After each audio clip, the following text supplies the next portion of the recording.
Hey listeners, Mallory Wilsey here, Chief Producer of the Enrollify Network. I get the privilege of working alongside all of the creators at Enrollify, and I want to take just a moment to tell you about why I love I Want to Work There, a podcast hosted by Eddie Francis. In an era where attracting and keeping talent is more crucial and complex than ever, I Want to Work There dives deep into how colleges and universities can stand out as top employers. Whether you're involved in HR, leadership, or just keen on the dynamics of higher ed employment, this podcast is your new go-to resource. Join Eddie Francis as he tackles the pressing issues of employee recruitment and retention and offers actionable insights for positioning your institution as an employer where everyone wants to work. You can subscribe to the show by visiting podcast.enrollify.org or just search I Want to Work There wherever you get your podcasts.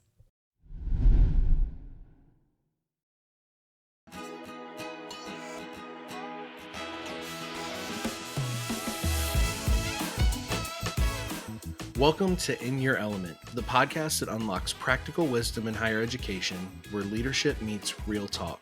I'm Brendan Hinkle, Manager of Solutions Engineering here at Element 451. And I'm Daniela Norden, Element 451's Director of Customer Success and Engagement. Join us every other Thursday for discussions with everyday heroes using Element 451 in enrollment, marketing, and student success. We'll unlock the practical tips to help you make waves on your campus. In Your Element is a part of the Enrollify Network, a robust collection of podcasts designed to help higher education professionals like you grow. Explore our other shows at enrollify.org or check out some of my personal favorites linked in the show notes below. Enrollify is made possible by Element 451, the leading AI-powered all-in-one student engagement platform, helping institutions create meaningful, personalized, and engaging interactions with students. Learn more at element451.com.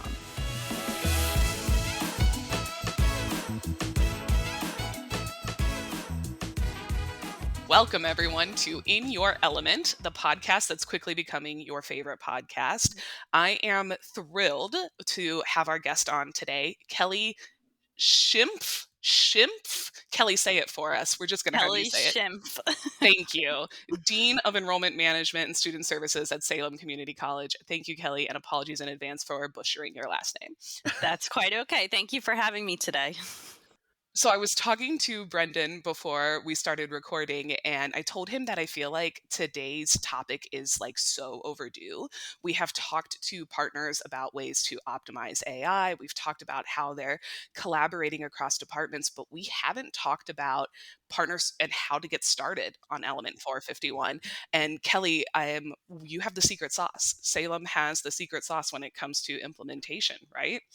I think we have the secret sauce when it comes to a lot of things. That was the right answer.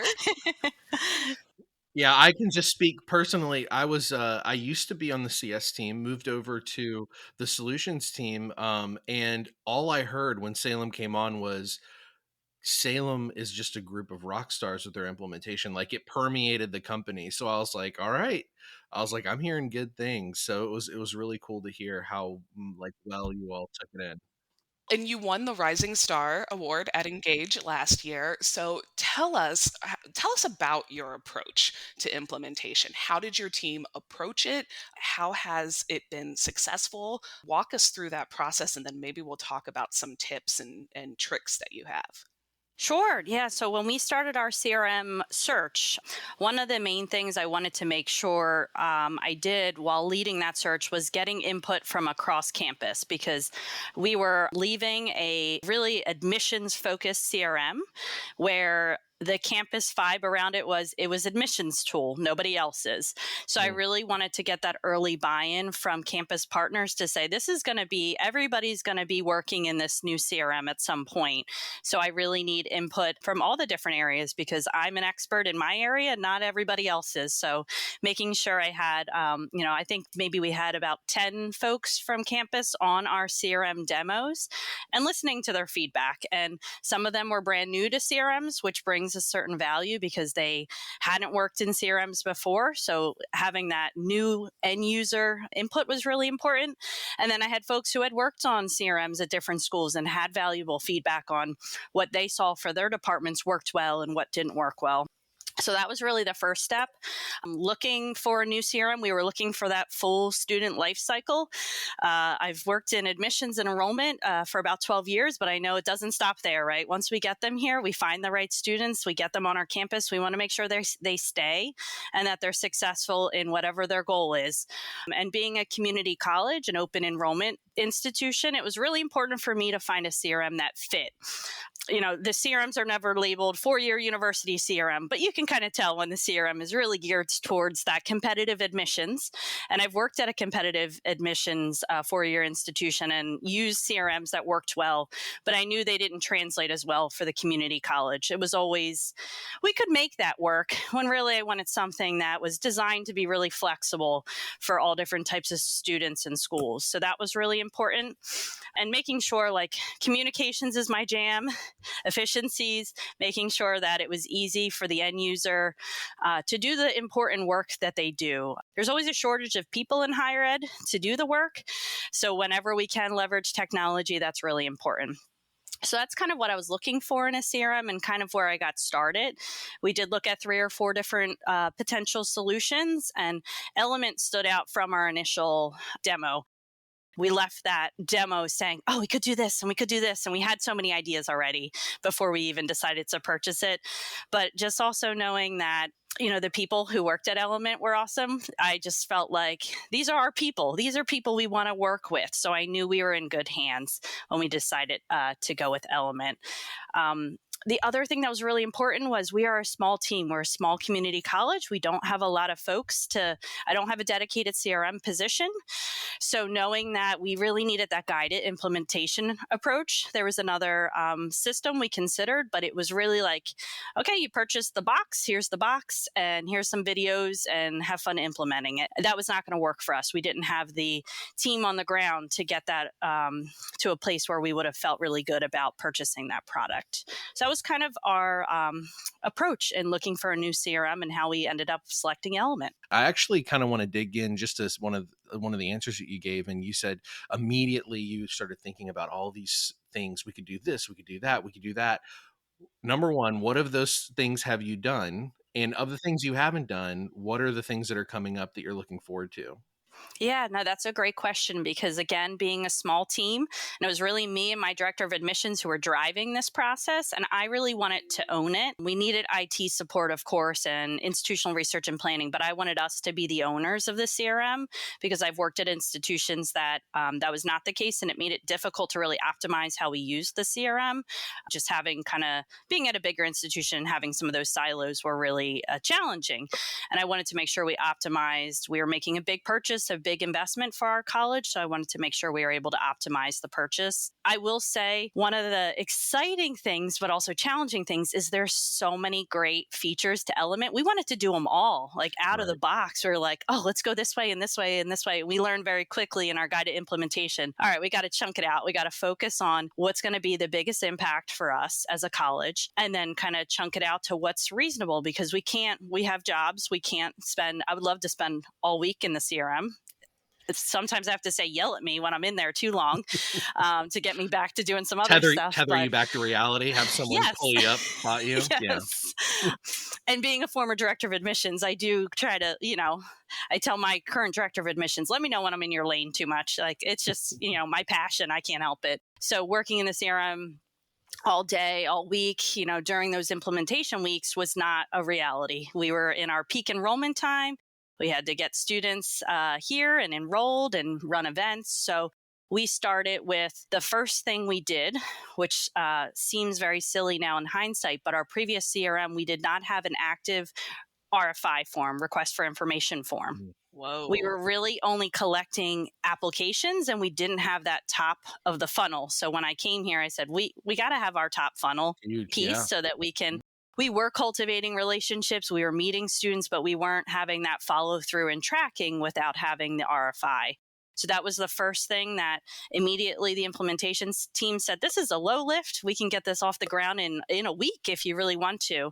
And that was really exciting because it was a good first project for us to play around with some of the tools that were in the RFI building form format, but also translate it to building an event and building the application. So we started there and got that off the ground in a couple weeks and live on our website, and started seeing students flow into Element, which was really exciting. From there, we decided our annual open house. We have a big summer open house that was coming up. And I'll be honest, we still had our previous CRM live, and I said, got a lot going on. Why don't we just do the open house in the old CRM, even though we don't love it, and plan for new student orientation to be the first one? And my director of admissions said, I think we just do it. And I said, I love it. Let's do it. So we quickly built the event. We said we're going to learn. We learned a lot from that first event, and we were able to then immediately start building the next event and the next event and series of events for information sessions. And that was really exciting to see the communications that went with it, the follow-up, but then again, the tracking, having those students in Element already and seeing those touch points and starting to kind of put all the pieces together. Because when you see the demo, it's all nice and glossy and put together. And, you all have spent a lot of time in constructing that to be an impressive platform to look at. But when you start from scratch, even in a guided implementation, it's where do I start? Where's that impact, biggest impact for me? So we did events next, and that was all within our 12-week guided implementation. And then we really started chipping away at our application. We knew that our previous CRM was going to end that contract at the end of that year. So in the summertime, we knew we wanted to roll out our next application.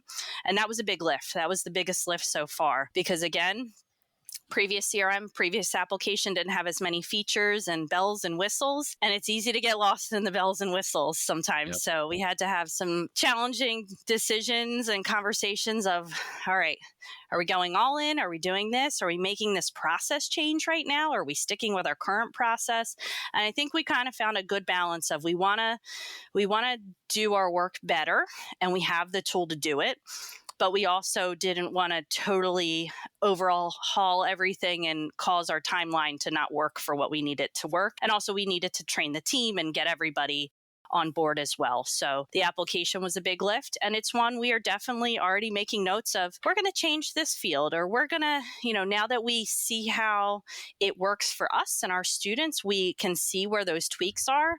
But it's working great. Now we're just trying to perfect it. And next we're going to be doing a high school student application for really our dual enrollment, dual credit programs. That was one of those decision points where, because of our timeline, we said, I think we keep everybody together for now, but knowing that we are going to build out a high school specific application or, other visiting student application in the long run. But we were able to build a general application that really worked for all of our different student populations with the different student types and showing or hiding different questions. And that worked out really well. What I love about all of this is that you've basically followed the student journey. Like, I don't know if you knew that, but like, you're generating the lead with the RFI form, you're inviting them to an event, you're nurturing that lead, you're pushing them to apply, like with the application. So your implementation really followed a student journey and how they would interact with Salem, which is very cool, and how we build our implementation. And it's so nice to hear that that has worked for you. My question to you is, so you've talked about a lot about your director of admissions. Who else was on your implementation team? We get that question all the time. Yeah, we definitely had a larger team. Like I talked about, we probably had about 10 people, 10 to 12 in the demo. And that included like our academic counterparts, admissions, financial aid, student accounts, users that we are now starting to onboard them in their processes, but they weren't in that initial part of the implementation. It was really admissions focused. So day to day, it was me and my director of admissions. We had input from our admissions counselor.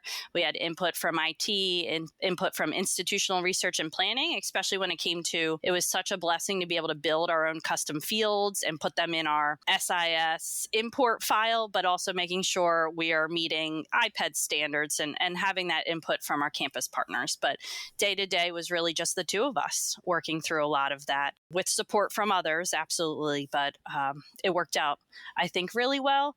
We did get input from additional folks along the way, but it also allowed the two of us to come together and make decisions on what was going to work best for us and our students. That's awesome. And, it's so funny. Whenever we're talking prior to someone becoming a partner and we tell them like, you don't have to hire some consulting company to come in, some third party to come in and implement it for you. It's an experience that is truly for the end user, that is you looking to use it. And there's this look of disbelief in their eyes sometimes. So I don't have you implemented any other CRM other than Element? And what can you say to the experience comparing and contrasting the two of those? Yeah, I have. I was at a large 4-year institution that was actually rolling admissions. And so I was part of the implementation team there. It was their first ever CRM. They had done a lot of in house workarounds before they invested in a CRM. This was about 8 or 10 years ago. And they purchased one of the big ones, worked well with the SIS and everything. But they rented trailers to put on campus. And the implementation team and the implementation specialist from the CRM company would spend days and days and days at a time just working on the implementation. Like, it was such a big lift, and it works, it ultimately I think works well for them, but it was not a reality on a small community college campus to even think about having people drop their current jobs and spend that much time on the CRM implementation. And we really had to rely a lot on our implementation specialist from the company, the consultant who would come to campus. We would have to wait for him to come back to make changes and kind of customize what we needed. We relied on him, and he was wonderful. But at the same time, this implementation, we were allowed to be those people with the support of Element, but to say, oh, yeah, we'll just go in here, we'll switch this out, let's just try it out. Let's see how this field works. Is this going to do what we need it to do? And if it didn't, let's find another solution. So definitely a different experience. We did have a CRM manager role that was brought on at that previous institution, which was wonderful. If I could hire a role tomorrow, that would be the role, because I know we can optimize the CRM so much more and serve our current students better, but also recruit and work with even more students, because technology can really allow you to scale like that. But I don't have that today. So I had to work with what we had. And really, that's when I was saying what we were looking for in a CRM. One of the main things was the CRM that fit us, our institution, our students, and our team here. The last thing I wanted was for me to get the commitment of the institution to purchase, to make a large purchase, and then it not do or be what we needed it to be. Had a lot on the line, and I needed it to be a success. I think it's one of the things we take for granted, Brendan, that we really turn over the keys to your instance, your account, like right away. So Kelly, you and your team could roll up your sleeves and build a custom field or play around or add test users on day one. And I think that that's something we take for granted, but it sounds like that isn't something that's sort of universal with these CRMs. So our goal really is to empower those teams to get in there. We do have partners who are always like, I'm afraid to break something. Do you have any advice or tips for our partners who are just getting started on implementation, or where to play around? Yeah, that's a great question. I mean, our application obviously it wasn't live, so that's where we did a lot of like trial and error. That's where your campus partners come into play, because you become kind of tunnel vision on this project that you're working on. And once we got it to a good place where we felt confident enough about it to share it with others, we sent the link out and said, test away. You apply, have your kids apply, have your aunt, uncle, grandmother, anybody apply. And that was when we were still in the test kind of phase. So we marked those records as test records. So we knew to eventually clean them out once we got past testing out the application. But it's really having that input from others, because again, you as, one of the sole people working on it, you don't see everything that others are going to see. And we had students tested, of course, too. Our student workers every day were like, can you put in another application? See how this question's working for you now. Because as we got that feedback, we made those, changes that made sense. Yeah. Testing applications is one of my favorite things. For those of you who have been following along, this is going to be the Taylor Swift reference of the week, but I always submit a Taylor Swift application as my test application. And Do you put little Easter eggs throughout yes. the application? Well, here's the thing, Brendan. On December 13th, I got all these text messages about happy birthday, Taylor, and I was so confused. I was looking at my phone and my email being like, what is happening? Who is Taylor? And it was because I put in her birthday as a test application. But test applications are one of my most favorite things to do because you get the full student experience. experience. Like you log into that portal, you go step by step and see what that student is experiencing. And then you can pull up your screen and fix it or change it or move things around on the back end. And it's fun if you like being in CRMs the way Kelly and I apparently love to be in CRMs. And the other thing, I mean, eventually you just have to move forward with it, right? And that's the hard part. It's like, all right, we're going to launch it. It's going to be live. So what we also did, because we knew as real students started applying and going through the workflows, that we would see some things that maybe we wanted to tweak or change. So the other thing we did is we cloned our application once it went live, and that was now our testing, so that we could, because I do love that element as you're adding or changing things, you can kind of preview it. But then there's also like, it's nice to be able to share that link with someone and it be your new test application to see, is that question really functioning, especially with some of the conditional logic? Is it really functioning how we want it to? Because we decided to build, again, because we did one general application for everybody, student type was critical for us. So are you a degree seeking student, a visiting student, an enrichment, or a high school student? And a lot of conditional logic was built on the student type. So we really wanted to make sure that logic was working how we wanted it to, because if not, questions about visiting students that showed to high school students would be problematic and vice versa. So we kind of, that was because we were so afraid once it was live to make changes, we cloned it so that we could kind of play around and test it out to make sure it was what we wanted. And then we would go to the live application and make those changes. That's a pro tip. That is a That is a pro huge tip. pro tip. Clone your application, make that the test one. Pro tip of the day. Also, have a system that allows you to clone the application. Exactly. Yes. that's a big key there. One of the things that's popped out in my head here randomly, and this is just something I kind of thought of as we've been talking to you, is going through implementations of the past, having a guided implementation was so key for you. But even doing guided implementations, a big aspect of an implementation is buy-in from your team, and commitment from your team. And I know you mentioned there are two big drivers mainly, but to be as successful as you all have been, there has to be buy-in. How did you all create that buy-in and commitment from the rest of your team as you were going through implementation and using a new platform? The critical piece in the beginning was getting other folks on the demo and making sure there was an understanding this was going to be a full life cycle CRM. And that's kind of the stuff we're getting into now. How do we bring the current student experience? We still have a lot of work to do there, but letting them know, hey, we have all of these disparate systems that don't talk to each other. And if you need to find something out about a student, you got to go to somebody else because you don't have access to those notes. Really selling them on the full student life cycle experience has been really exciting to see. And also for them to know eventually that other tool they're using, we're probably going to fold everything they're doing into Element. And it's going to be even better because they're going to be able to see everything from the initial point of contact all the way through, hopefully to graduation and alumni relations and everything. I also work on a really great campus where it's just part of our culture, being small, everywhere in higher ed, understaffed, right? It's just in order to get things done for our students, we work together every day. So I have really great team players on my campus. That's just built in our culture here.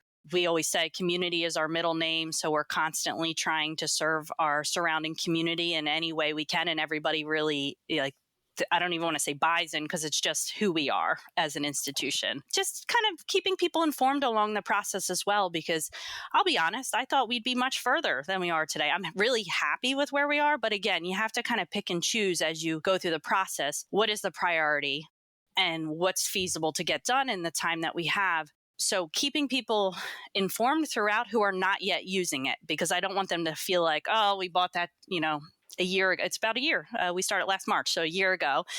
And I haven't even seen it, or I haven't been in it. And it's just, we are not there yet for their piece, but making sure they know these are the major milestones we've hit in this implementation.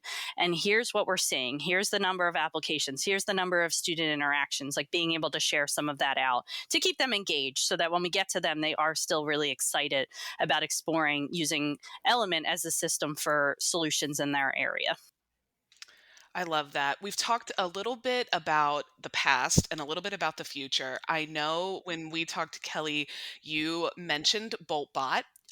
You're getting started on BoltBot. Tell us about your plans and, more importantly, maybe the name, because we have heard a lot of really wonderful names for BoltBot. Do you have a name for it yet? Tell us what you plan on using it for. Maybe this is the official, like, announcement of the This name, this must so be the this announcement. is No, it? Yeah. that's a great question. So I will say we have a current chatbot on our website that has we've had it, I guess, about a year now. It served us well as our first chatbot. It's not an AI driven chatbot. It's really responsive based on the student clicking on what type of student they are, what type of question they have, and it follows kind of that sequence of questions. So it's been really a really good first chatbot, but I'm really excited about moving forward with BoltBot because it's just the difference between our current chatbot and that. It's just, I can't even compare the two. They're not the same thing. So we're really excited. I started building out the knowledge base and really trying to get that up and running by this summer. And it's not a big lift because it's, you're telling it what information to read, but making sure you do it in a curated way so that students are getting the information they need. Name wise, so our current chatbot is Alex the Acorn because we're the Mighty Oaks and our mascot is this cute little acorn. I'm looking for one on my desk, and of course I don't have one right at the moment. And You've been Alex throwing is them the at name. somebody. That's your thing to Yeah. throw at people when you get angry, you Yes. just grab the Yes. acorn and just Yeah. So okay, our got it. acorn stress balls and post-it notes and everything. So I don't know if we'll elect to go with Alex as well, or if we'll think about something new for BoltBot. Without a doubt, what we've seen is everyone that is implementing BoltBot references it as he, she, like it is a person. A It's team So a member. a team persona. member, Yeah. yeah. Mhm. So that's Hmm. what we've seen totally and completely with everyone when we start talking about it. It's like they're talking about someone that's sitting across the office from them. So that's Yeah, and hilarious. I'm really excited, using Copilot, like all the AI features that again, you never have enough people, enough time, enough energy some days to get through all the things.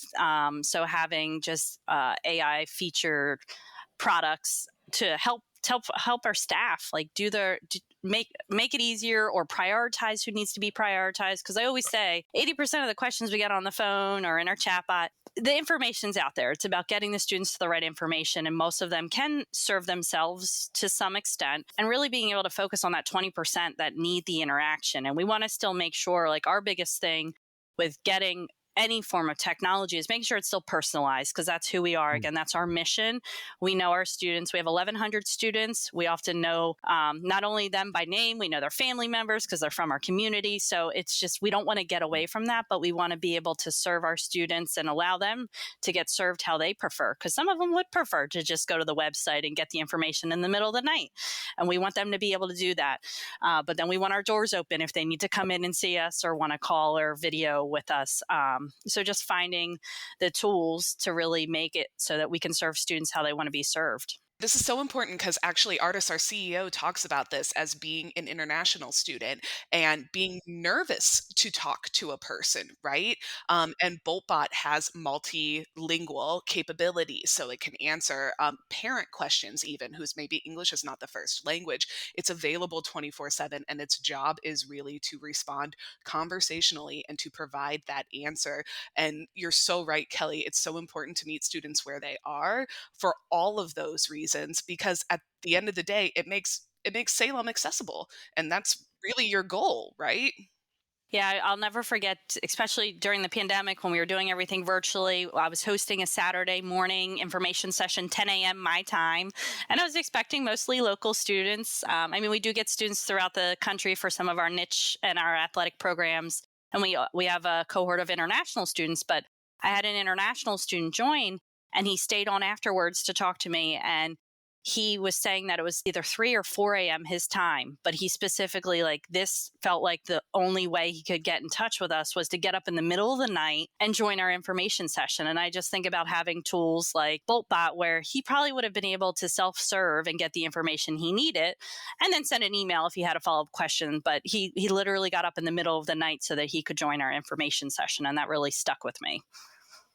Wow. And, actually, something that we typically ask at the beginning of these, but I think it's actually flown really well to ask it at the end, is, when are you in your element? That we ask that on every, Yep. obviously, it's the In Your Element podcast. When are you in your element, doing what you do every single day? Yeah, I've been thinking a little bit about it, knowing that you would probably ask it, and thinking about my career kind of in chunks, coming up on 12 years in higher ed next month. Being in different roles, it's obviously been different, but in that first part of my career, I would say like working with students individually or like those big recruitment events, that's what really gave me energy and kept me going. Not that I don't love that work, but as my career has evolved, that second part really was that admissions operations, CRM, efficiencies. Like I love that, and that still sticks with me today for sure. But being able to, it was interesting because I thought when I stepped into that role in admissions operations, I would really miss the one-on-one counseling and doing a lot of the big event work. But I realized doing the operational work was critically important because it allowed students, like you could have a bigger impact almost by setting up really efficient workflows so that the students had a positive experience, if that makes sense. So I loved that. I never expected to get that kind of perspective from that job, but then I came out of it, and that's really where my drive to get Salem a really great CRM came from, because I could see how impactful that work was. Not to downplay working one-on-one with a student, that's obviously important too, but those big workflows and just seeing the bigger picture of how a student goes through the process, the enrollment process, and being able to improve that really has such a big impact. But in this current part, kind of third part, I guess you could call it, of my career, I really wanted to highlight working with an amazing team of people. I've been fortunate to work with a lot of great teams, but my current team of just really talented higher ed professionals who come with different experiences to the table and different, I never say I'm the smartest one on our team. Like everybody brings different pieces to our team puzzle, as corny as that sounds, and it just fits so well together. We all have the same goal. We all do things differently, but that makes us really, really an effective team. So shout out to my team if they're trying to listen to this, I'm sure, in the future, because they keep asking me about it. But it's a blessing to have such a great team surrounding you, because this work is really important, but also really, it's a lot. It can be a lot some days, and you need that team around you to bring you like back.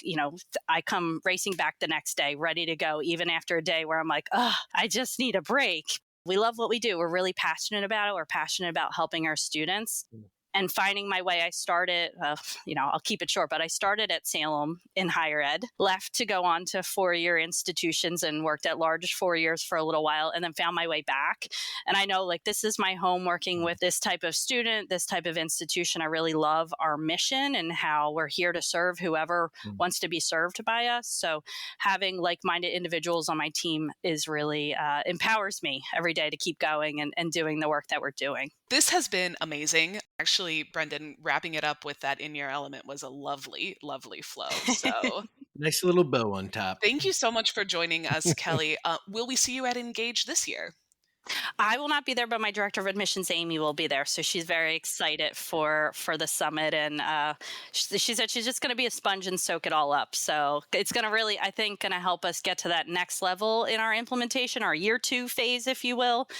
So we're excited to have her go and bring that information back. She's going to bring back some really exciting things. There's going to be some exciting announcements. You're also going to be a little jealous because you're going to see all the fun that we're having, just to be honest. But I know. That's what I told her. I said, Oh, that's I will awesome. find money. I You're love going. it. It's going to I be love so it. much fun. Yeah. Thanks so much, Kelly. Thanks for having me. In Your Element is part of the Enrollify podcast network. If you like this podcast, chances are you'll like other Enrollify shows too.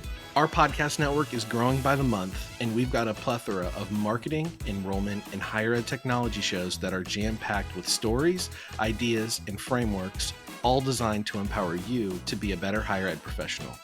Our shows help higher ed marketers and enrollment professionals find their next big idea and feature a selection of the industry's best as your host. Learn from Mallory Wilsey, Artis Kadu, Maya Demishkovich, and so many other of your favorite leaders in higher ed. Enrollify is made possible by Element 451, the leading AI-powered, all-in-one student engagement platform, helping institutions create meaningful, personalized, and engaging interactions with students. Learn more at element451.com.